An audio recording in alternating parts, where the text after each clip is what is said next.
Welcome to Integrated Insights with ICCG. For more than 30 years, our team has partnered with small business owners to prepare for and navigate the business transaction process. Pull up a chair as we share stories and insights from our experience on all sides of the M&A table. All right, I'm here with Dave and Andrew, and we're going to be talking about intermediaries today. To get started, Dave, can you give us a high-level description of the three types of intermediaries? Well, sure. And this is specifically when let's just say when you're trying to sell your business. You would have the same type of intermediaries when you're trying to buy a business, but oftentimes I would say it's more normalized in a sale. And so, and again, these are very high level. There's so many different names, and honestly, it's kind of confusing. And I'm not really sure across the industry there's really a consensus as to what the different ones are. But the terms you'll hear most of all are things like business broker, and or you'll hear the term of M&A advisors. We call ourselves M&A advisors or M&A consultants or an M&A intermediary, kind of depending on the situation, I think. All those basically mean the same thing. A business, and then there's the investment banker, which I'll get into in just a little bit. For all practical purposes, when we consider a business broker, which we really are business brokers, however, a lot of your business brokers may be falling under some of the national networks of business brokers, and they may be selling some of the smaller deals. Typically, they're 10% across the board, and oftentimes we find from a lot of the attorneys and things we work with that they're basically putting buyers and sellers. They're listing businesses much like an MLS would do on a home, and then they're putting them together. They're getting the contract signed, and then they're pushing it to the attorney, and then they're getting paid at the success fee. I think with an M&A advisor or a consultant and an investment banker, you're going to find a little bit different services that are there. Let's go to investment banking first. Investment bankers are often associated, number one, with big financial institutions, or they may be investment banking shops. And oftentimes they're just doing the same thing an M&A advisor would do it. For like a JP Morgan Investment Services, they may have been taking care of this family's money for years, right? So they're really doing the whole thing, and then they're also helping them sell the business as well and advising them all along the way.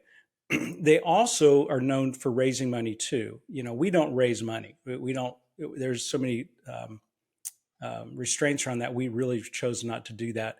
And so I think when you get down to what we do, and I would say as an M&A advisor, mergers and acquisitions advisor, we're really there to kind of help hold that hand. I was meeting with a potential new seller this past week, and one thing I told him, he said, "I don't even know what I'm doing. I've never done this before." And I said, "We're here to hold your hand from the start, from right where you are right now, all the way until you've transferred and then some."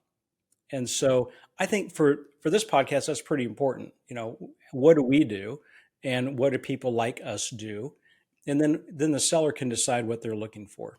I'd also like to say that there are always those one-offs, right? There are always the exception to the rule of what a broker is, what an M&A advisor is, investment banker.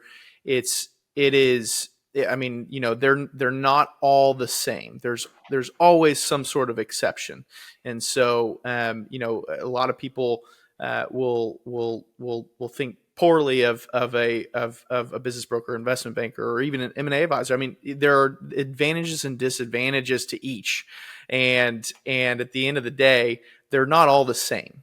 And so no matter what type of intermediary it is, any business owner is going to have to do their own due diligence and kind of ask questions. Say, hey, are you the right person for me? Are you the right firm to represent me? And going off of that, Andrew, I think that one of the things that some of the questions that a seller could ask is, do they have a buyer database that's effective to use? I mean, that's a big deal. I mean, it's great if you want to list a business, but who are you going to sell it to? And so we know we have a database of a lot, thousands, and then we have access to other databases and other sources. So we're pretty confident. I mean, we're way more confident now than we were 10 years ago. That when we take something to market, we're going to be able to wrestle it up. You mentioned kind of listing. Some M&A advisors, they'll list, some won't. And so, most big business brokers, they'll list it on a big website or on, their own kind of national network, if you might say. And so it's, you just kind of have to maybe ask, hey, how do you find your buyers? And how do you vet those buyers when you do find them? We won't. That's for probably a different podcast. Yeah. Yeah, that's true. I will say, a lot of people will kind of say a transaction is like a marriage, right? When you're trying to find the person buying your company, you're trying to find a marriage, right? And so I've heard how a lot of business brokers, it's not all again, but there'll be the eHarmony, right, where they just kind of say, here it is, here we're gonna list these two and try to you're gonna do the work to figure it out, which may not be the bad thing, for the right type of business, but yeah, for the right type of business, but I know for all of our clients, it's a little different, and so you've got to have somebody that's going to consult with you along the way. Right. Yeah. Because they still got a business to run, right? It can be hard to go and sell your business and figuring out the relationships on your own when you got a business to run. That's right. That's exactly right. Yep. So Dave, going back a little bit, you mentioned that we as advisors, we kind of hold the hands of the clients walking through the whole process. How does that hand holding, or can you give me some examples of how holding a client's hand, holding a business owner's hand through the transaction process has enhanced that process? How do we add value by that hand holding? Well, I think we add value in a couple of different ways. Number one, we let them run their business. I just a wonderful. I keep referring back to this meeting I had because it was just a great example of a person who's just built a great business over a couple of decades, and they're filled with humility and just good, salt to the earth kind of guys. And he just one thing he was really determined. He says, I just want to be able to run my business well until I leave. He said, I've run it well for all these years. And I said, well, that one thing we're going to be able to help you do is do that. But I pulled no punches. I would also say, look, when we get into due diligence, we're going to receive a list of probably 200 different line items, and we're going to need help with this. Who do you trust in your organization to help us? And so, I think that setting the pace for them and letting them know from the get-go that, hey, that this isn't an overnight process, and to do this process well, it's going to take time, but we're going to take as much of that load off you as we can, brings a lot of value to the table. And I think the other thing that brings monetary value to them is helping them structure the deal. As we've said in previous podcasts, we'll continue to say, it's not what you get for your business, it's what you get to take home at the end of the day. That's what's most important. And so especially with Grant, my business partner, having such great tax knowledge as a tax accountant, it's just really helpful to be able to do that. Not only that, when we start dealing with people, if someone's selling a business that's worth $10-20 million, and they could get a difference between, a multiple of 3 or 3.5, and we can push a price up to 3, from 3 to 3.5, it is more than paid for our fee. Yeah. So how do we, as M&A advisors at ICCG, how do we customize our strategies to fit the unique needs of a business? Every business is different, right? And it's really easy to think that we can just put something in a box and run. Someone may really, really be needing to get out of the business quickly. We would call it maybe it's what we call hair on the deal. It's kind of maybe there's some issues there. We ran into this a lot at COVID. Let me just talk about COVID for a minute, because this is a great example. We had to do a lot of shuffling with, we divested of 2 of our portfolio companies during COVID. It was really interesting to watch that process work with some of our own companies, because we really had to get creative with it. Because it was a unique time, right? Every business seems to maybe have a unique moment in their history where maybe the trend wasn't right, or we're looking at some businesses right now where the trend isn't necessarily going in the best direction. But it's not a horrible direction, because we know what we're buy side in this deal. We know what our client can do with those businesses. And so I think that's a unique situation, right? From a sell side, they're going to be looking at it going, wow, this is going to be a little difficult because of the trend. And we're looking at from a buy side going, well, there's some upside there because we know how to not necessarily turn it around, because it doesn't really need turned around. It just needs to be tweaked a bit. And so every business comes with a unique situation. It could be that their structure is really unique. Maybe their ownership is really unique. And then we have to kind of structure that sale a little differently. Again, this is where Grant really comes in handy sometimes. Well, in case he's listening, he always comes in handy. He's always valued. We love you, Grant. Let him play in the sandbox every once in a while. No. Now, this is where that knowledge comes in really handy as to how do these different situations work. The size of a business sometimes can be we typically like to see businesses. We typically, I would say, our wheelhouse is kind of in that 5 to 70 million, sales price business, because there are some unique things about those businesses which are a little different than maybe if you get down to $1 million business or $200,000 business is really, that's not really our wheelhouse. So we're probably not going to take some of those. Got anything to add to that, Andrew? Yeah, even within that, a $5 million company it's got to be a different strategy than a $50 million company, right? I mean, those are two different buyer networks. There are things in there that are details in the deal, working capital. Everything is so different, and so we have to kind of really tailor it to the company and the type of company it actually is. And so, industry wise, size wise, everything really comes into play here. And look, at the end of the day, it is about, for us, it's about our client's goal, right? And so if what's important to them, we need to emphasize. And so what we emphasize is going to be a little bit different each deal. Every deal is different. Yeah, and so, Andrew, go into some specifics there. Let's tell our listeners a little bit about what our learnings around the manufacturing industry and how some of the unique aspects of that, what we know to look for because of those learnings. Yeah, look, we've done a deal where it's a landscape company, and even amongst those, they're different, right? Is it purely maintenance, or is there some construction? And so, what about the equipment? And you kind of have to talk about what even the goals of each client is probably a little different too. And so, hey, I've got employees in this business, but the other one doesn't, and so I want to make sure my employees are well taken care of. Where the other one who doesn't have the employees for the labor, there are different ways to kind of take care of people, and maybe there's a little bit more importance on something else. And so you mentioned manufacturing, same thing. A machining company is going to be very different than a landscape company, right? And so manufacturing company is going to be different than the next manufacturing company down the road. Yeah, right? Yeah, absolutely. They come in all shapes and sizes.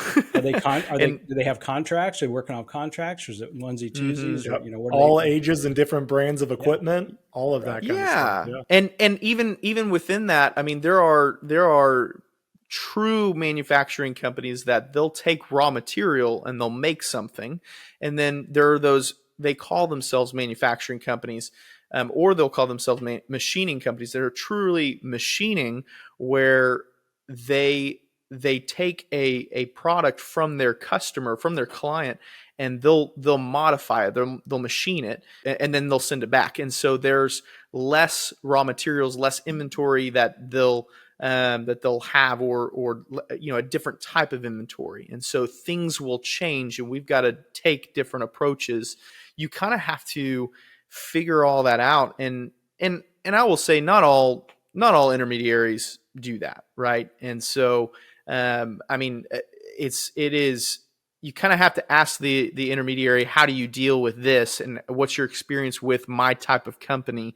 We had a guy he was a machining company. He asked me, hey, how many machining deals have you done? And he asked me, yeah, which is great. I love that. He's doing due diligence on me, and how do you deal with with a customer that is slow paying me, right? He's not paying him as quickly as they should. And so, how do you tell that story to buyers? What kind of challenges have you come up against with this type of company? Those are questions that you got to ask, and they're different every time. Yeah, one of the things that I've been super impressed is being the newest member of the ICCG team is just our ability to learn an industry. I think while it is important experience, I think one of the points that we've made on this episode is just the fact that every business is different, right? And sure, you may be able to experience someone that sold 20 businesses in your industry, but your business is still different than those 20 other. So if they're not constantly learning, I mean, with what I've seen from ICCG, if I was selling a business, I would say, hey, what's the newest industry that you've served?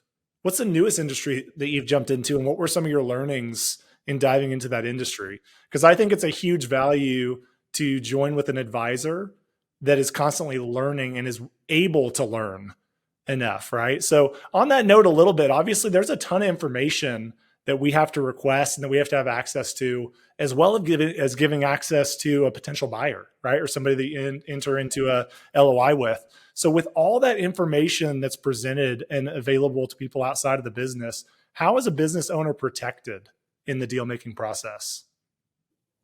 Yeah, so there's a lot of things that business owners are concerned about, and I think that if any business owners are listening to this, or those who are business owners that are listening to this, will agree that there are several questions that are always asked. They were asked in the meeting I had a couple of days ago. They were asked last week, and they're always asked, how do we keep this under the wraps? And that differs a little bit because sometimes it's well known that they may be retiring, or they may be nearing the nearing the end of their time, and people are starting to ask them, and they've already talked to some key employees, but their competition doesn't know. That's really, really important, right? How do you keep that? So we would start with letting them know that he wanted to know our process. When does someone find out who what the name of my business is? I took them through how we give out a teaser that doesn't even necessarily name the state. It might name regionally where you are. And then I said, then we would vet the buyer, and he was going, that's great to hear. And I said, well, yeah, we ask a lot of hard questions. And then when they get to, if we actually do send out something, sometimes we're sending out a confidential information memorandum, or a SIM as we call it. They would even have the name of the business sanitized. That's not really often, but sometimes we would, because we would need to. And then if they ever get to the point to where they've submitted an indication of interest or an IOI, and they're one of the ones that we accept, or that the seller accepts, we go into that management meeting and they start making introductions. We may make sure in some cases that there's actually there would be a non-circumvent, obviously part of the NDA, but make sure that there's a non-solicitation. Because one thing someone doesn't want, if it's part of their competition that's coming in, what they don't want is for someone to come in and start poaching their employees. And what a great way to do that. And we've seen that happen. And they weren't, not when we were doing a deal, but with other deals, and they weren't protected. And so there are some ways to do it. And you got to have a sharp attorney that's willing to be a bulldog if they do break the covenants. Let's just face it. Not everybody has the scruples that everybody else does, and has the morals that they're operating off of. And at the end of the day, people are people, right? And so all you can do is protect yourself the best you can. And if that doesn't work, you have to take whatever means you have to take to make sure that that they go forth and go from there. Yeah. Three of the most important things, and there are several others, but three of the most important relationships that you have to protect are employees, customers, and competitors, right? Exactly. Those are kind of the people that you don't want to find out, right? And so that's information that you want to that you want to protect. We don't give out employee information. I mean, it's close to closing is when we give out employee information. We'll give org chart. We'll give. It has to be disclosed. Yeah, it has to be disclosed. Right? So. But at the end of we'll give an org chart, but we can't just give that out willy nilly, right? I mean, and I know a lot of people will argue over the customer list, but we don't. We sanitize that, and it's not going to be disclosed, at least for us, most of the time until after an offer has been accepted. Yeah, and if you're an investor or buyer watching this or listening to us, I think one thing that's important that we've learned about buyers through the years is get to know the person you're buying the business. Get to know them personally. Care about them personally. Care about them personally more than you care about their customer list, because they know that. If all you really care about is just their business, so you don't care about them, most people walk and getting it for the lowest possible number. Yeah, that's so true. Yeah, and don't try to fool them, because they know. They know. Talk about deal killers, right? That's a big deal killer right there. We'll talk about that sometime. Dave, I know earlier when you were talking about the three types of intermediaries, you mentioned that investment bankers, a lot of times business owners have already been working with them, right? So they may have engaged them a long time ago. What does that look like for the other two types, for us as advisors as well as for brokers? When should a business owner engage those other two types? Well, they may not have been dealing with them yet. They may have been dealing with, they may have been dealing with the financial advisory part of that large banking system. And then when they get to sell, they would be then handed over to the investment banking group.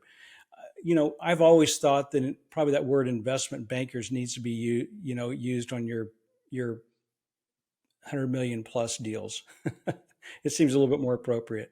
Or they're heavily involved in a lot of the financing of a buyer when they're buying the business, or they're heavily involved in going out and raising some of the capital that's going to be involved as well too. And where we may set people up with that. And I know people who do exactly what we do and they call themselves investment bankers. That's cool. That's great. I just always makes me a little bit, I'm just a little nervous calling ourselves bankers, just because we don't lend money. we do deals. We're transaction advisors, right? So I just feel like it suits us a little bit better. Yeah, we can't sell a minority share of a company, and so we can't raise capital. Those are things that you have to be an investment banker to do. All right. Well, Andrew, Dave, thanks for talking with me today. That's all we got for this week. And that wraps up another episode of Integrated Insights with ICCG. Be sure to subscribe and stay tuned for more stories from our team. We love hearing from our listeners. If you have any questions or topics you'd like us to cover, please send us an email in the show notes. For more information about ICCG, please check us out on our website or follow us on LinkedIn and YouTube. Until next time, there's always a seat at our table.